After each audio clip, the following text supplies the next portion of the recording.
자, 여러분이 3장 1절부터 3절까지 읽었는데 어떤 문장이 가장 핵심인 것 같아요? 어떤 문장을 예수님이 이렇게 힘줘서 말씀했을 것 같아요? 어떤 말씀이 여러분 마음에 가장 사무칩니까? 다 다르겠지만 어떤 말씀이 제일 마음에 사로잡혀요? 살았다 하는 이름은 가졌으나 실상은 죽은 자로다. 저는 이 말씀이 그렇게 마음에 사무칩니다. 내가 살았다고 생각하지만 하나님 앞에서 그것은 착각일 수 있겠구나라는 생각 앞에서 깜짝 놀랐습니다.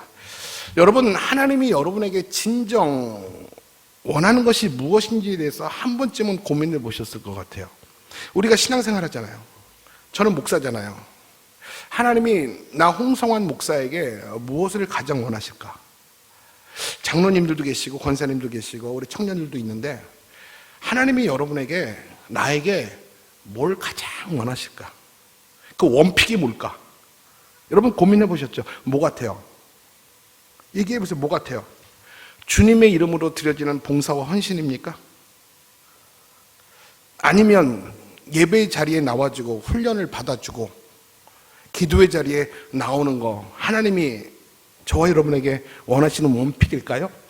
물론 그것도 참 귀중한 일이에요. 이게 필요하지 않다라는 거 아니에요. 정말 소중하고 하나님이 기뻐하시는 거예요. 근데 그것보다도 하나님이 근본적으로 성도들에게 가장 원하는 거, 확인하고 싶어 하는 거, 보고 싶은 것이 있어요. 그게 뭐냐면 너는 지금 하나님과 살아있는 관계 가운데 살고 있는가? 다시 말할게요. 너는 지금 살아계신 하나님과 살아있는 관계 속에서 너는 지내고 있는가? 여러분, 살아있는 관계라면 또 어떤 의미가 생각납니까? 죽어있는 관계도 있다는 말인가? 여러분, 관계지만 죽어있는 관계도 얼마든지 있을 수 있어요. 예를 들면 호적상으로는 가족이지만 평생 안 보는, 정말 남보다 못한 관계가 있죠. 실제적으로 관계는 되어 있지만 끊어진 관계가 있어요. 이게 바로 죽어있는 관계예요. 우리가 하나님을 머리로 알지만 하나님과 실제적으로 하나님과 사귐과 관계가 없다면 이것이 바로 죽은 관계예요. 신앙에서 제일 중요한 게 뭐냐면 너는 지금 하나님과 실제적으로 가슴 뛰는 관계가 유지되고 있는가? 너가 하나님을 생각하면 가슴이 뛰고 하나님도 너를 생각하면 하나님도 가슴이 뛸까? 그런 관계 가운데 네가 살고 있으며 그 관계 때문에 오늘 너가 여기 나왔니? 여러분, 여러분 다 연애해서 결혼하셨죠? 그렇죠? 여러분도 이제 사랑하면 결혼할 거 아니에요? 여러분, 적어도 이 만나기 전 3일 전부터 적어도 그 만남이 진심이라면 기대감이 있어요. 내가 어떤 옷을 입고 가면 그가 좋아할까? 어떤 영화를 보면 그가 좋아할까? 캐러멜 팝콘을 먹어야 되나? 그냥 팝콘을 먹어야 되나? 아니면 반반 먹어야 되나? 아주 사소한 것도 우리는 고민하기 시작해요. 왜냐하면 사랑하기 때문에. 그렇기 때문에 그 만남에 늘 긴장감이 있고요, 설레임이 있어요. 가슴 울림과 떨림이 있게 돼요. 이게 바로 살아있는 관계 속에서 느끼는 필링들이고 감정들이에요. 나는 하나님을 믿지만 나는 정말 하나님과 살아있는 관계 속에 있는가? 여러분 한번 물어볼게요. 제가 지금 그런 고민 안 해본 분들한테 제가 물어볼게요. 나는 물어보세요. 속으로 나는 진짜 하나님과 살아있는 관계 속에서 지내고 있는가? 만약 그렇다면 그 증거가 뭔가? 여러분, 증거가 있어야죠. 그 증거가 뭔지 아세요? 가슴 떨림. 내 기도의 자리에 나오면 내가 가슴 떨림이 있고 하나님에 대한 어떤 말씀을 주실까? 또 내게 어떤 은혜를 주실까에 대한 그런 기대감이 있다는 것이 하나님과 살아있는 관계 속에서 얻을 수 있는 열매들이에요. 여러분 물어볼게요. 여러분 하나님과 실질적인 관계 가운데 있어요? 관계 속에 있다면 그 증거가 뭐예요? 이런 고민을 우리가 할 수 있어야 돼요. 여러분, 나도 남들도 나를 크리스찬으로 봅니다. 나도 내 자신을 그리스도인이라고 말을 하고 다녀요. 우리가 교회를 출입하죠. 일주일에 한번 예배에 나오죠.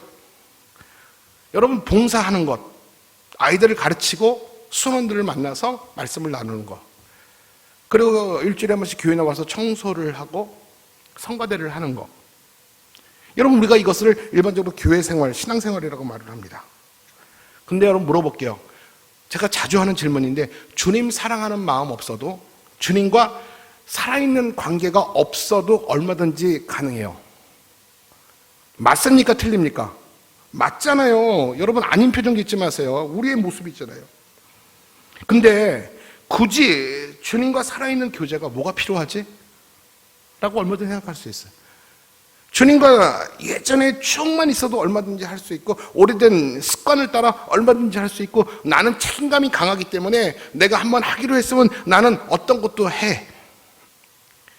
그런 경험과 직분에 대한 책임감 때문에 우리는 얼마든지 우리에게 맡겨진 것을 빵꾸내지 않고 누수함 없이 얼마든지 할 수 있어요. 근데 굳이 주님과 살아있는 교제가 필요한가? 그럼 한번 지나는 경험인 건 아닌가? 계속 현재 진행형으로 그 감정이 유지되어야 되나? 여러분 그런 고민 안 해보셨어요? 이런 생각을 하면 더 이상 주님과의 관계 진전을 원하지 않는다면, 더 이상 내가 나가면 내가 귀찮아, 내가 지금 바빠, 내가 우리 아이들도 키워야 돼, 직장에서 사업장에서 사업이 너무 바빠, 이런 것까지 내가 스트레스 받고 이런 것까지 내가 노력하고 시간을 할애할 형편이 안 돼. 그래서 적당한 불가급불가원, 하나님과의 관계를 적당히 두고 관계의 진전을 원하지 않는다면, 여러분 그런 사람들 있죠? 그건 둘 중에 하나예요. 영적으로 병들었던가 아니면 영적으로 죽은 사람이에요. 제가 단호하게 말합니다. 그건 정상 아니에요. 내가 오늘 하나님과의 관계에서 더 전진하려고 하고, 더 잘하고 싶고, 더 닮고 싶고, 더 주님을 사모하고자 하는 그 열망이 있는 것이 당연한 건데, 그 열망이 없어져 버리고 자꾸 뒤로 물러가고 멈춰 있다면, 그리고 그것에 대해서 내가 허전함을 느끼지 못하고 당연하다고 생각하며 마땅하다고 생각하며 합당하다고 생각하는 사람들은 병든 거든지 죽은 거라는 거예요. 여러분들이 인정하기 싫어도 그건 맞아요. 하나님은 그런 우리를 보고 아파하세요. 근데 우리는 하나님과의 관계가 이미 깨어졌고 죽은 관계임에도 불구하고 전혀 아파하지 않고 아무 일 없는 것처럼 일상을 룰루랄라 살아가요. 여러분 제가 물어볼까요? 하나님은 깨어진 관계 때문에 아파하는데 왜 우리는 아프지 않을까요? 그건 단 하나예요. 하나님은 우리의 관계가 진심이었기 때문에 아픈 거고요. 우리는 하나님과의 관계가 그동안 진심이 아니었기 때문에 안 만나고도 얼마든지 살 수 있는 거예요. 많은 분들이 제가 기도회를 할 때 내 성대를 걱정을 해요. 목사님 왜 이렇게 크게 기도하세요? 그냥 마이크 성능도 좋은데 그냥 조용조용히 하시면 되는데 왜 이렇게 크게 하세요? 여러분, 하나님과 여러분 앞에 제 진심이에요. 뭐라 그러지 마세요. 여러분을 향한 진심이 떨어지는 순간부터 걱정하지 마세요. 천천히 할게요. 하나님을 향한 내 열정이 식어지면 저도 제 몸 맡길게요. 난 근데 이렇게 하다가 나는 죽어도 좋다라는 생각으로 날마다 순교의 각오로 저는 이 자리에 씁니다. 어쩔 때는 막 혈압이 확 올라서 이달에 머리가 팡 하고 터질 것 같아요. 근데도 끝까지 잘하고 내려올 때 보면 제가 기특하더라고요. 근데 다음에 또 그렇게 해야지. 남들은 나를 걱정하는데 저는 하나도 걱정 안 해요. 왜냐하면 나는 하나님을 향해 진심이 있기 때문에, 하나님은 내 진심을 알기 때문에 내가 이 강단에서 주의 말씀을 선포하고 기도회를 인도하는 동안에 하나님이 나를 붙들고 계심을 저는 믿습니다. 코로나로 인해서 예배가 멈춘 것이 2년 반이 됐어요. 예배는 안 멈췄는데 일부의 사람들은 예배가 멈췄대요. 왜 멈춘지 알아요? 자기가 안 나오는 것을 합리화시키려고. 예배가 정상화됐어요. 근데 그때 멈춘 그 스탑으로 완전히 멈춰 있습니다. 시동이 다 꺼져 버렸어요. 그리고 기도와 찬송을 잃어버렸음에도 불구하고 영혼의 소유자인 내가 전혀 불편함이 없다면 우리는 하나님과의 관계가 적어도 지금만큼은 진심이 아닌 거죠. 여러분, 자녀와의 관계가 진심이잖아요. 자녀가 들어와야 될 시간에 안 들어오면 여러분은 굉장히 걱정을 합니다. 진심이니까. 근데 옆집 아이가 늦게 들어오면 여러분 걱정합니까? 아니, 곧 들어올 거예요. 걱정하지 마세요. 이렇게 말하잖아요. 근데 내 아이가 안 들어오면 굉장히 걱정해요. 왜냐하면 진심이기 때문에.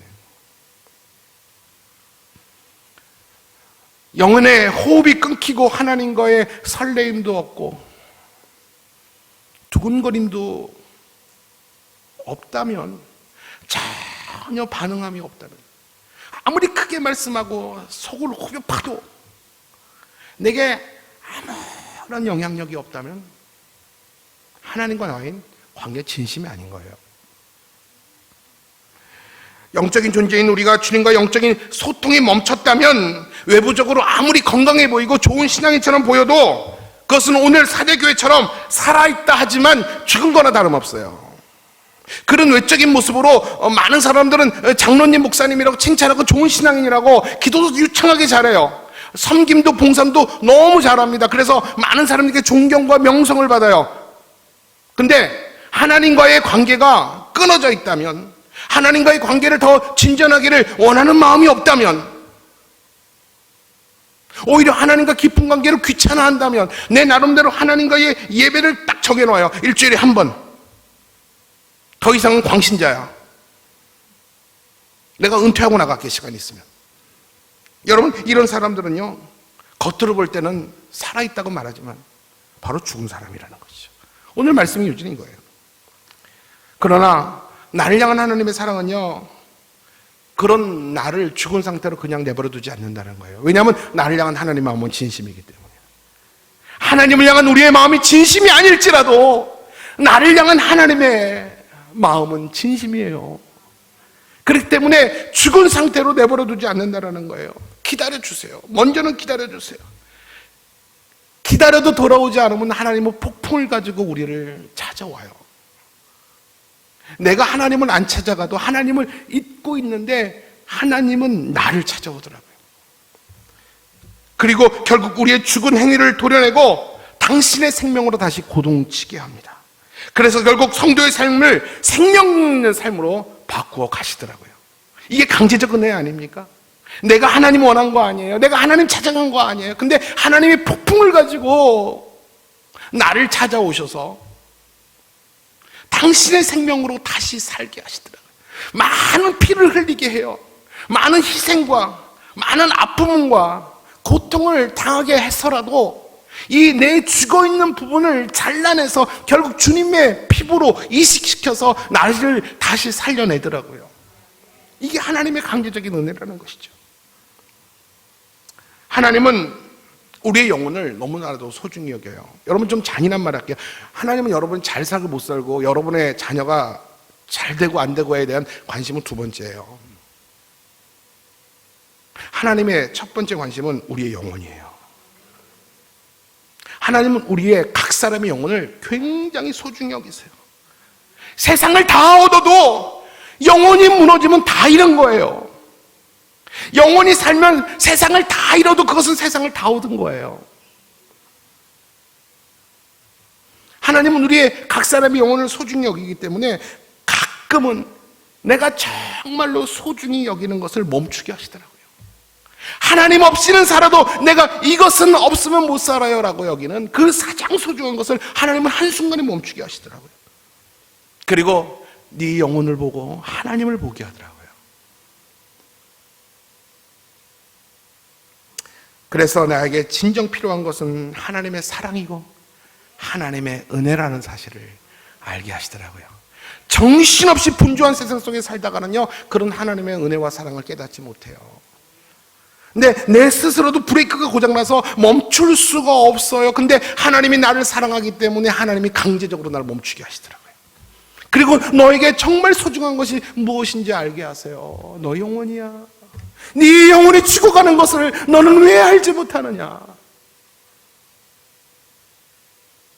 그래서 하나님은 우리의 영혼을 살리시고 내 남은 여생만이라도 하나님의 은혜와 사랑을 알고 살라고 하나님은 우리를 깨워주시고 흔들 때가 있다는 것이죠.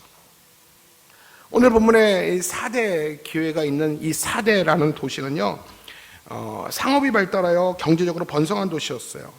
소아시아에서 최초로 이 주화를 만들 정도로 경쟁력 있는 도시가 이 사대 도시입니다. 그렇기 때문에 이 사대 교회 성도들은 부유했어요. 부유한 성도들이 있다 보니까 교회 재정도 부족함이 없었어요. 그리고 사대 교회의 쭉 본문을 읽다 보면 이단 사상과 거짓 교사에 대한 언급이 없는 것을 보아 교리적으로도 내부적으로도 외압도 없었던 비교적 평안하고 안정된 교회처럼 보입니다. 그래서 남들도 성도들도 자신의 교회 상태를 일컬어 뭐라고 말하냐면 살아있는 교회다, 건강한 교회다, 평안한 교회다, 안정된 교회다, 하나님이 기뻐하는 교회다, 이렇게 평가하고 있었어요. 근데 문제는 교회의 주인 되신 주님도 사대교회를 그렇게 평가했겠느냐? 사람들이 그렇게 입을 모아 칭찬해 주는 것처럼 하나님도 나의 삶의 꼬라지를 보면서 정말 그 사람들처럼 나를 똑같이 인정해 주겠냐는 거예요. 주님의 평가는 정반대였어요. 그들은 스스로 속고 있었어요. 경제적으로 부유하고 교회가 평안하니 아무런 문제가 없을 거라고 그들은 판단한 거예요. 그러나 하나님은 그들을 다르게 평가합니다. 우리 1절을 볼게요. 1절 시작. 내가 내 행위를 아노니 내가 살았다 하는 이름은 가졌으나 죽은 자로다. 살아있다고 하지만 죽었다라는 것입니다. 결국 사는 거에 죽은 거예요. 죽은 거죠. 여러분, 오늘 사대교회의 평가를 통해서 보면서 나를 향한 하나님의 평가는 무엇일까를 진지하게 고민할 수 있기를 바랍니다. 여러분, 만약에 살아있는 나에게 주님이 나에게 죽은 자라고 선포한다면 이건 너무 충격적이고 고통스러운 일 아닙니까? 나는 분명히 이렇게 살아있잖아요. 숨을 쉬고 밥을 먹고 걸어서 여기를 왔는데 하나님 나를 보면서 한참을 들여다보면서 너는 외모는 살았는데 죽었어.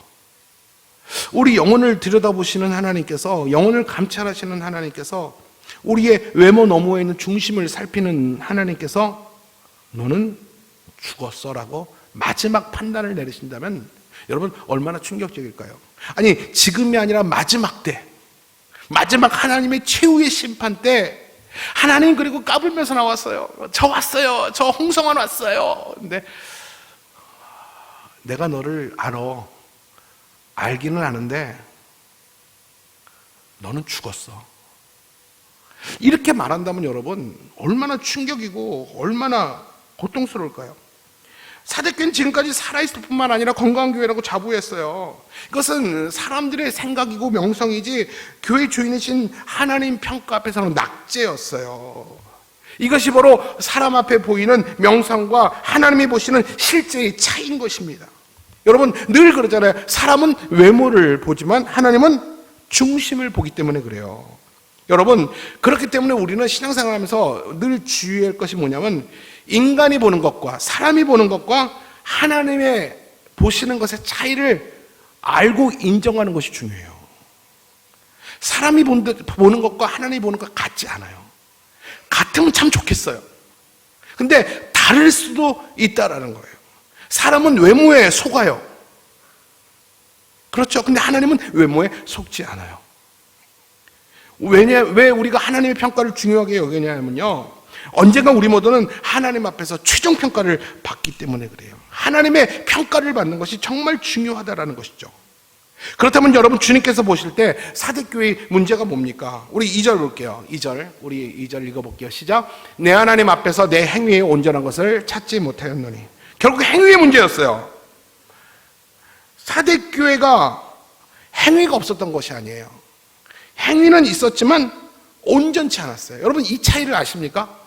행위가 문제였는데 행위가 없는 것이 아니에요. 행위가 있었지만 하나님 보실 때 온전하지 않은 행위였다라는 것입니다. 온전치 않은 행위라는 것은 크게 두 가지로 볼 수 있어요. 영적인 행위였어요. 그들은 경제적인 부흥하는 도시였기 때문에 성도들 모두가 부자였어요. 그들은 세상 복을 받기 위해서 세상 방식으로 안 믿는 사람과 똑같이 세상을 살아갔어요. 그래서 그들의 삶의 목표는 부유한 삶이었어요. 하나님이 사랑하는 자에게 물질의 복을 주신다고 믿었어요. 물질의 복을 많이 받은 자는 하나님이 많이 은혜를 주신 자고, 물질의 은혜가 조금 있는 자는 하나님께 더 기도해서 다른 사람처럼 굉장히 인본주의적으로 다른 사람의 방식대로 열심히 치열하게 가끔 사기도 치면서 부정한 방법을 통해서라도 내가 부자가 되는 것이, 이것이 성숙하고 믿음 생활을 잘하는 거라고 그들은 생각했어요. 그런 세상 방식을 따라가는 행위가 하나님 보실 때 온전하지 않다라는 거예요. 하나님의 사람이라면 하나님의 방식으로, 손해를 보더라도 하나님의 방식으로 살아야 되는데, 하나님의 사람임에도 불구하고 세상의 방식으로 살았던 온전하지 않은 그들을 향해서 주님은 책망하신 거예요. 둘째는 뭐냐면요, 오늘 이 얘기를 하고 싶어요. 성도들이 주님의 이름으로 많은 활동을 하고 있지만 그 동기가 깨끗하지 않았다는 거예요. 여기서 하나님과 사람의 눈의 차이가 생기는 거예요. 여러분 잘 들으세요. 만약에 우리가 교회에서 무엇을 하든 주님과의 관계를 최우선하지 않으면 다 사람 앞에 하는 행위가 돼요. 여러분 이 말의 의미가 뭔지 아십니까?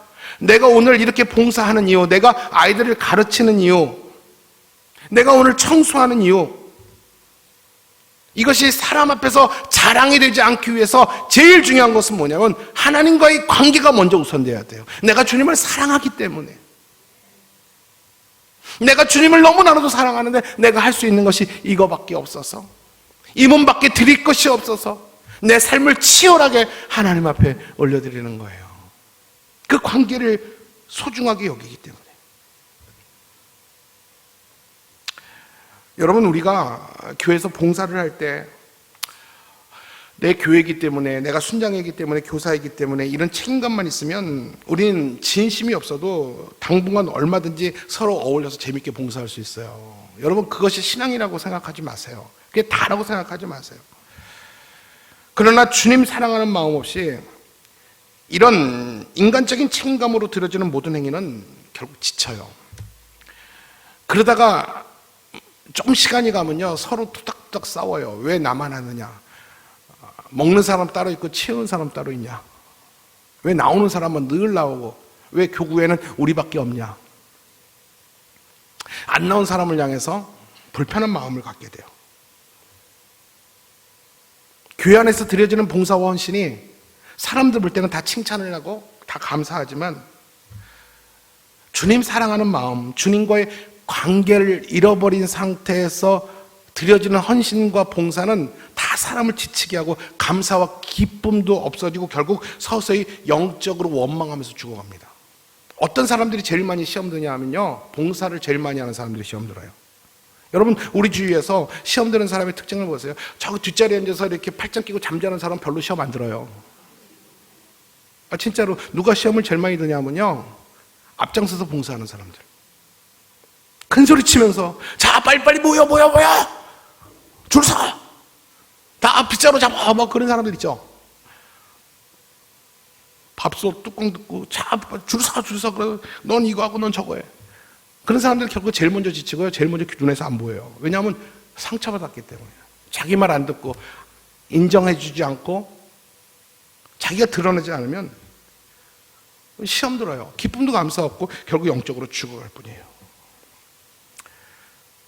여러분 이게 그들의 교회의 모습이고 내 모습이기도 하잖아요. 여러분 겉으로 볼 때 아무 문제가 없는 교회인데 주님이 그 교회를 향해서 죽었다고 말한다면 그것은 보여지는 외적인 문제는 분명히 아니에요.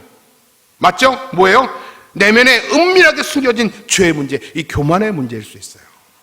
내가 누군데라는.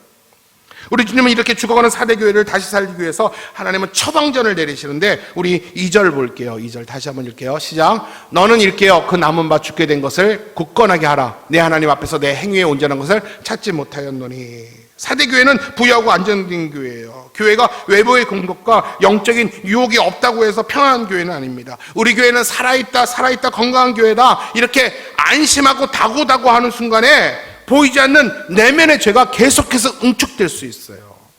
그리고 하나님의 뜻과 그 교회의 열심이 다른 방향으로 움직일 수 있어요. 이 파이팅을 하면서 우리 한번 잘해보자, 우리는 아주 건강하고 우리는 뭐든지 잘할 수 있어 라고 파이팅을 하면서 자신의 어떤 열정에 빠져서 하나님이 원하시는 다른 방향성으로 막 이끌어갈 수 있어요, 교회를. 그렇기 때문에 여러분 교회가 영적으로 죽지 않은 교회가 되기 위해서 제일 중요한 게 뭐냐면요, 교회는 늘 말씀과 기도로 깨어 있어야 돼요. 훈련하는 교회가 돼야 됩니다. 이 말씀이 내 삶의 기준이거든요. 말씀이 바로메터예요. 이 온도에서 올라갔는지 내려갔는지를 측정할 수 있는 것이 이 말씀이에요. 아무리 건강하고 아무리 파이팅이 있고 아무리 단합이 되고 아무리 부유해도 이 말씀이라는 이 바로메터 앞에서 벗어나면 그것은 그릇된 거고 잘못된 거예요. 그렇기 때문에 우리 교회가 정말 하나님 앞에서 건강한 교회 되기 위해서는요, 우리 각자 모두가 말씀의 기준들을 가지고 있어야 돼요. 이 감정에 치우치면 안 돼요. 신앙생활에서 누가 제일 시험 많이 드냐 하면 아까처럼 이 감정에 휘둘리는 사람들. 자기 신앙의 그 앞머리가 말씀이 아니고 자기 감정에 이끌리면 자기 감정 올라가는 대로 칙칙 붓고 올라가다가 뚝 떨어지면 쭉 하고 떨어져요. 이건 신앙의 조울증에 걸려요. 그렇기 때문에 여러분, 우리 교회가 평생 죽는 순간까지, 하나님이 우리를 부르시는 순간까지 훈련은 졸업이 아니에요. 수료예요. 수료하고 여러분 말씀이 약화되고 이뤄지고 있다면 다시 훈련의 자리에 들어와서 다시 말씀의 기준들을 확고하게 세워가야 돼요.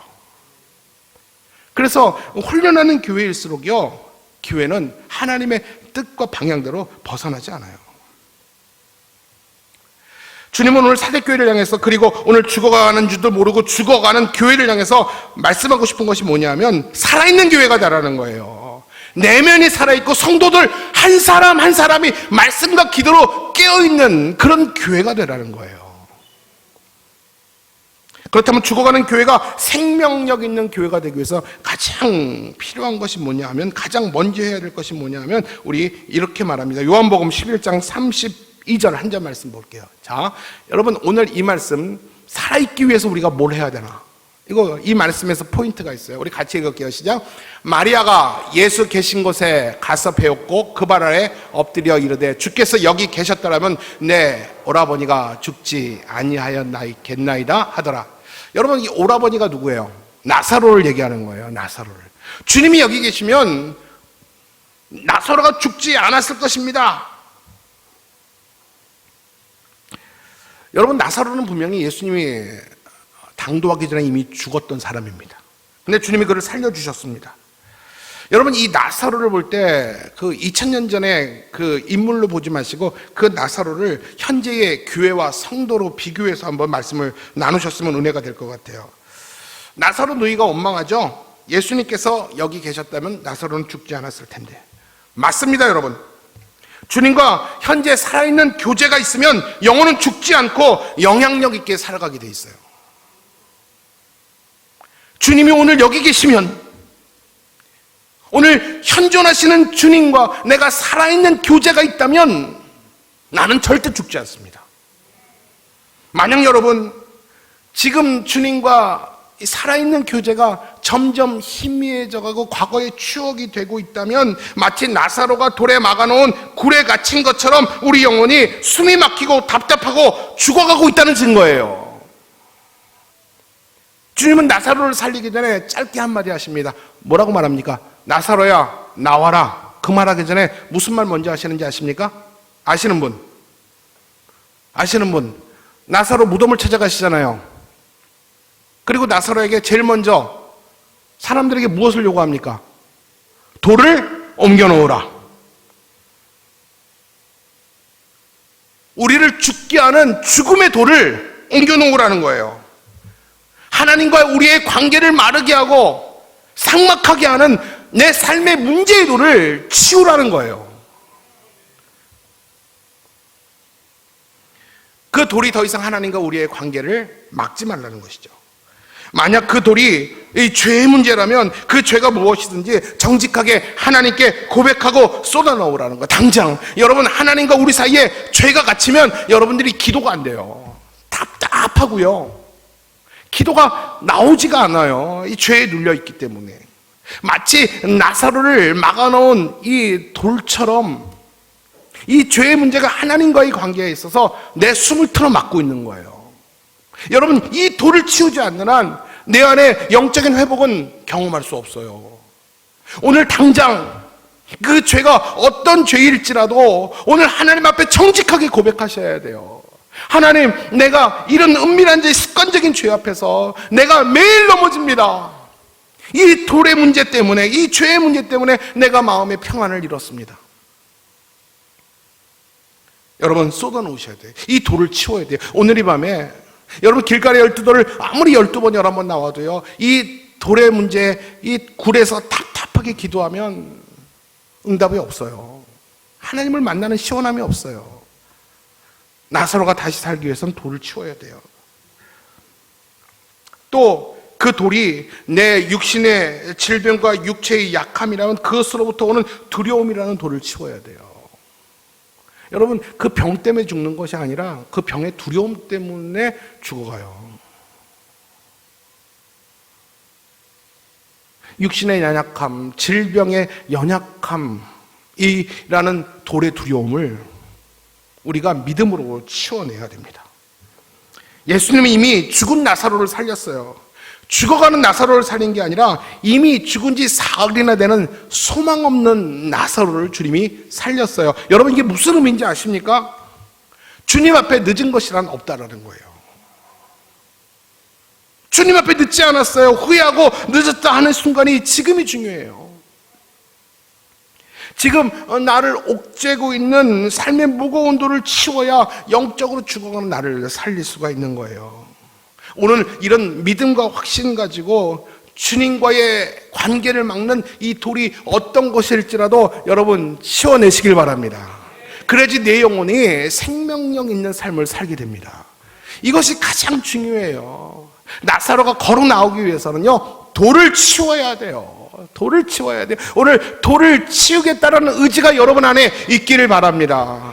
하나님, 나만의 문제의 돌을 하나님 치워 주옵소서. 내가 하나님의 간절히 부르짖고 간절히 바라오니 주여, 이 돌이 오늘 치워지는 이 밤 되게 하여 주옵소서. 여러분, 오늘 응답을 경험하고 치유를 경험하는 오늘 이 밤 되기를 바랍니다. 우리 모두는 연약하고 나약한 의지를 가지고 있기 때문에요, 나사로처럼 죽은 자처럼 답답하게 살 수 있습니다. 몰라서 그런 게 아니라 이 기도의 자리에 나와도 우리가 기도가 안 되고 기도하는 순간에도 답답한 이유는 여러분이 믿음이 없기 때문이 아니에요. 죄책감 갖지 마세요. 믿음이 없기 때문이 아니라 내 영혼이 약하기 때문에 그래요.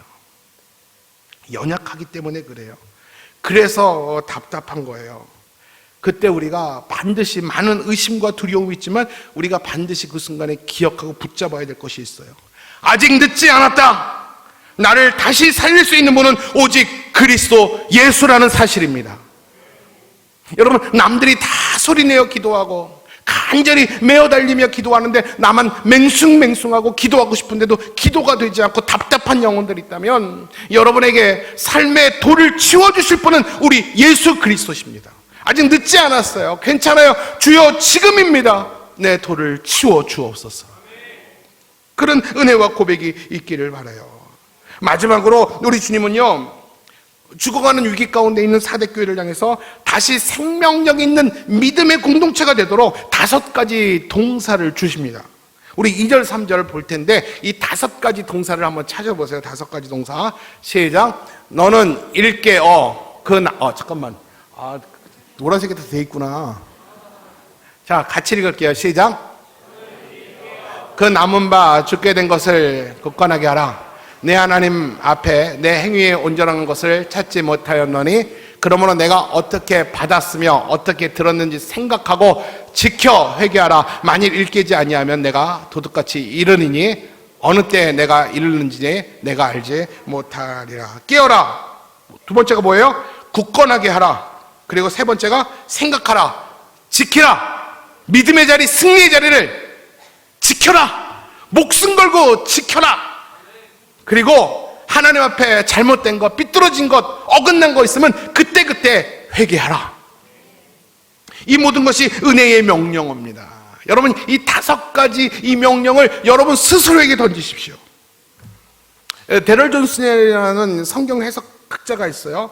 그 데럴 존슨이라는 성경학자는 성도의 삶을 뭐라고 비교하냐면 수상스키에 비교합니다. 여러분 수상스키 타보셨습니까? 수상스키가 뭐냐면 수상스키 보트에서 이렇게 줄을 매달고 쫙 스키를 타고 갑니다. 그러다가 여러분 줄이 놓치면 갑자기 빠집니까? 몇 야드는 좀 더 갑니까? 안 타봐서 모르지만 텔레비에서 보잖아요. 이게 막 타고 속도로 막 가다가 이거 놓치면 그 순간에 바로 빠집니까? 그래도 몇 미터는 갑니까? 아, 그래요. 내가 간절히 얘기하는 거 보면 알잖아요. 몇 미터는 가요. 몇 미터는 가요. 그때 그 사람은 뭐라고 착각하냐면, 아, 줄을 놔도 나는 살 수 있구나. 나는 순간적인 착각을 할 수 있지만, 그러나 현실은 곧 물에 빠진다라는 거예요. 여러분, 이 말이 무슨 말입니까? 우리는 언제라도 영적인 사람이기 때문에 영의 주인이신 하나님과의 살아있는 교제가 그치면 우리의 삶은 곧 가라앉게 되어 있어요. 이 사실을 인정하는 게 굉장히 중요해요. 우리가 알 수 없는 어려움이 계속 내 삶에 지속되고 있다면 여러분 뭘 점검해야 되는지 아세요? 내가 지금 쥐고 있는 것이 하나님의 손인가 아니면 세상의 썩은 동아줄인가를 여러분 먼저 구별하셔야 돼요. 우리 말씀을 정리합니다. 우리는 주님과의 친밀한 관계가 없이는, 그 관계에서 주는 능력이 없이는 우리는 온전한 삶을 살 수가 없어요. 온전한 행위도 할 수 없어요. 지금 사대교회가 살아있는 것처럼 보이지만 실상 죽어있는 것도 성도 한 사람 한 사람이 하나님과의 살아있는 관계가 끊어져서요. 그냥 죽은 시신들만 가득 채워져 있는 거예요.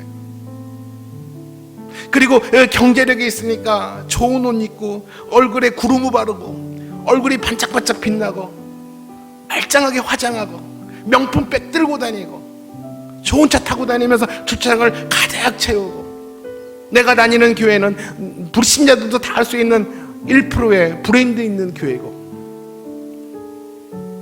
남들도 그 교회를 그렇게 생각하고, 내가 어느 교회 집사고 권사라 그러면 와 그래가지고 한 번 더 쳐다봐주고, 거기에 만족해서 내가 우쭐대며 내가 최고의 교회를 다닌다고 생각하며, 이 최고의 교회를 다니면 내 믿음도 최고라고 생각하는 그 착각, 하나님 앞에서 썩은 냄새 나는 거예요. 여러분, 이천신학교의 이 믿음의 대표성이 여러분 믿음 아니에요. 그 사람의 믿음이고 순장님의 믿음이에요. 여러분 믿음은 각자예요. 사대교회가 살아있는 것처럼 윤기 나는 교회지만 성도 한 사람 한 사람이 주님과의 친밀한 관계가 다 끊어져 있어요. 제가 여러분 묻겠습니다. 여러분 혹시 주님이 이끌어 가시는 방향대로 여러분 잘 가고 계십니까? 여러분 지금 꽉 붙들고 있는 것이, 이 세상에서 도태되지 않기 위해서, 손해보지 않기 위해서, 정말 잘 살기 위해서 꼭 붙들고 있는 것이 하나님 손입니까?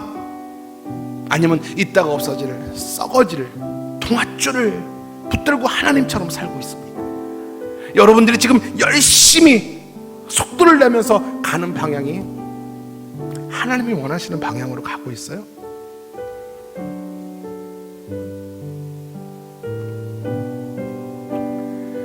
오늘 이 밤에 하나님의 은혜는요, 우리가 주님의 손 놓치고 그 물속에서 헤매면서 살려달라고 외치며 부르짖을 때 주님께서 다시 돌아와 우리에게 생명의 밧줄을 던져주실 줄로 믿습니다. 아직 늦지 않았어요. 여러분, 아직 늦지 않았어요. 늦은 것은 아무것도 없어요. 죽은 나사로도 살리시는 분이 우리 하나님이에요. 늦었다 하는 그 순간에, 내가 왜 인제 돌아왔나, 인제 깨달았나 하는 그 순간이 바로 가장 적기고 가장 빠른 시기입니다. 오늘 이 밤이 잃어버렸던 생명줄이신 주님을 다시 붙잡는 이 밤 되시길 바랍니다. 하나님의 은혜를 믿으세요. 오직 하나님의 은혜였습니다. 오늘 이 밤은 모든 것이 하나님의 은혜였습니다. 이렇게 고백할 수 있기를 바랍니다. 오늘 우리가 험한 시험물 속에서 주여 내가 헤매고 있을 때 주여 은혜의 밧줄을 내려 주옵소서. 하나님의 은혜의 부스러기라도 하나님 내가 먹겠나이다. 오늘 모든 것을 다 잃었다 할지라도 내 사정을 아시고 나를 불쌍히 여기시는 내가 주님을 붙잡을 수 있다면 나는 세상 전부를 붙잡은 거예요. 우리 몸이 갑자기 아프면 여러분 어디 갑니까? 응급실 가요. 우리 영혼의 응급실이 오늘 이 기도의 자리예요. 그래도 여러분, 아픈 줄 아는 사람들이 가능성이 있어요. 몸이 간이 풀푹 썩어가는데 고통을 모른다면 이건 가망이 없는 거예요. 오늘 이 기도의 자리에 우리가 나올 수 있는 것은 아프기 때문에 나오는 거잖아요. 하나님과의 관계가 진정성이 있기 때문에, 이렇게 살면 안 되기 때문에, 하나님의 은혜가 필요하기 때문에 여러분 나왔잖아요. 오늘 이 자리가 은혜의 자리예요. 우리가 어린아이처럼 주님께 손잡아달라고 손을 내밀 때 주님은 우리 손을 뿌리치지 아니하시고 내 손을 잡아주실 겁니다. 내가 오늘 말씀을 생각하면서 험한 물속에서 헤맬 때에 오늘 이 찬양을 내가 한번 여러분 좀 가사를 읽어드릴 텐데 한번 들어보세요. 험한 시험물 속에서 나를 건져주시고 노한 풍랑 지나도록 나를 숨겨주소서. 주여 나를 돌보시사 고이 품어주시고 험한 풍파 지나도록 나를 숨겨주소서. 권세 능력 무한하사 모든 시험 이기고 풍랑까지 다스리시는 주님 앞에 비오니 주여 나를 돌보시사 고이 품어주시고 험한 풍파 지나도록 나를 숨겨주소서. 죄악길에 빠진 이 몸 캄캄한데 헤매며 부르짖는 나의 애원 들으소서. 내 주여 주여 나를 돌보시사 고이 품어주시고 험한 풍파 지나도록 나를 숨겨주소서. 여러분, 오늘 우리가 기도하는 마음으로 이 찬양할 때에 주님께서 여러분 곁을 지나시면서 어린아이처럼 살려달라고 손을 내밀 때 주님이 이 찬양 가운데 여러분의 고백을 들으시고 여러분의 손을 잡아주시며 생명의 밧줄을 내려주실 줄로 믿습니다. 우리 한번 이 찬양 같이 한번 하겠습니다. 기도하는 마음으로 손을 가슴에 모으시고 같이 찬양합니다. 험한 시험물 속에서 나를 건져주시고 노한 풍랑 지나고 나를 숨겨주소서.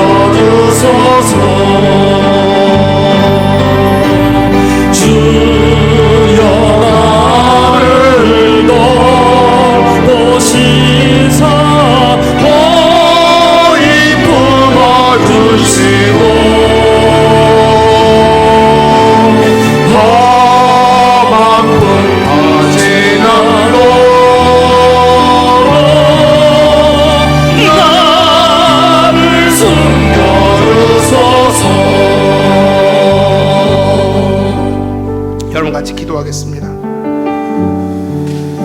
주여, 내가 지금 험한 시험물 속에서 죽게 되었습니다. 헤매고 있습니다. 이 풍랑이 나의 육체와 영혼을 해하지 않도록 주여 나를 은혜에 숨겨달라고 우리 함께 기도하도록 하겠습니다. 우리 개인에게 불어오는 풍랑은 다 다를 것입니다.